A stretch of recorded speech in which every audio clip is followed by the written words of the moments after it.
दुनिया की सबसे बड़ी चीज है। और यदि प्रेम है तो भगवान आपको बहुत जल्दी प्राप्त हो सकता है, और प्रेम नहीं है तो भगवान आपको मिलने वाला नहीं है। प्रेम ते प्रगट होए में जाना। संसार के संत लोग कहते हैं कि भगवान को पाना है तो केवल एक साधन है, क्या? कि भगवान से प्रेम करना सीखो। देखो, आप संसार से प्रेम करोगे तो एक दिन रोना पड़ेगा, और भगवान से प्रेम करोगे तो जीवन में रोने की समस्या हमेशा के लिए समाप्त हो जाएगी। भगवान ने यहाँ एक प्रश्न होता है, लोग कहते हैं कि भगवान की शरण में जाएंगे तो रोना नहीं पड़ेगा। अगर ऐसा है तो गोपियां तो पूर्णता भगवान की शरण में थी। गोपियों जितना शरण में कौन हो सकता है? गोपियों ने तो सर्वस्व ही भगवान को मान लिया था, और फिर भी गोपियों को रोना पड़ा। जय श्री कृष्ण। पर भैया, रोना भी दो प्रकार का होता है। एक रोने में आनंद आता है और एक रोने में तकलीफ होती है। कब? जब हम लोग बेटी की विदाई करते हैं ना, तब भी आंखों में बहुत आंसू आते हैं, लेकिन वो रोना एक अनोखा आनंद प्राप्त कराता है। एक और कभी कभी कष्ट तकलीफ देता है, और कभी कभी वही कष्ट तकलीफ तो देता है लेकिन फिर भी आनंद की अनुभूति कराता है। कब?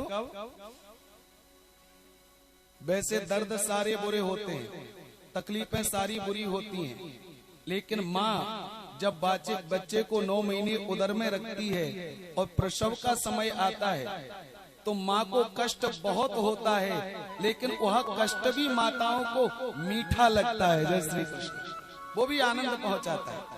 क्यों? क्योंकि उसके लिए माताएं तैयार रहती हैं कि मेरे गर्भ से कोई बालक का जन्म हो और वो बालक भक्त बने, इसके लिए हम पीड़ा सहन करने को भी तैयार हैं। जय श्री कृष्ण। तो दर्द बुरे भी होते हैं और दर्द अच्छे भी होते हैं।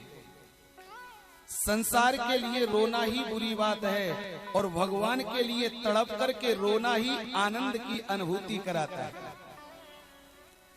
हम लोग राम जी से, कन्हैया जी से अगर प्रेम करें और प्रेम में आंखों से अश्रुधारा बह निकले और मन में आए गोपाल बहुत दिन से दर्शन नहीं हुआ, तो उस रोने का अनोखा ही एक आनंद होता है। जय श्री कृष्ण। हम लोग कई बार कथा में बैठे बैठे रोने लग जाते हैं। अच्छा, वो रोना बुरा लगता है ना? उस रोने से हमारे हृदय में एक अनोखा सुकून पैदा होता है, एक अनोखा आनंद उमड़ता है, और मन करता है कि रोते ही रहें। राम जी की कथा को सुनकर के, कृष्ण जी की कथा का आनंद लेकर के आंखों से ऐसे ही आंसू बहते रहे। जय श्री कृष्ण।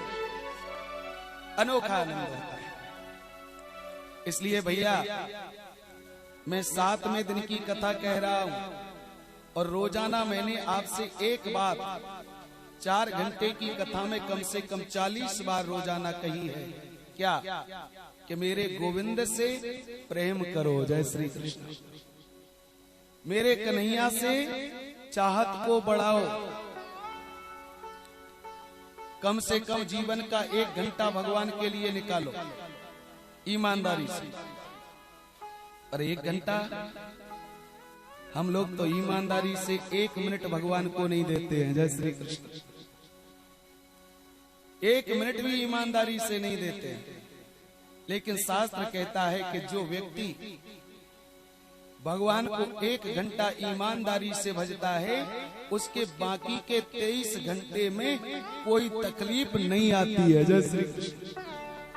अब विचार करो आप, 1 घंटा भगवान का भजन करने से बाकी के 23 घंटे अगर हमारे शुद्ध हो जाते हो और तकलीफों से दूर हो जाते हो तो 1 घंटा भजन करना कौन सी बड़ी बात है। जय श्री कृष्ण।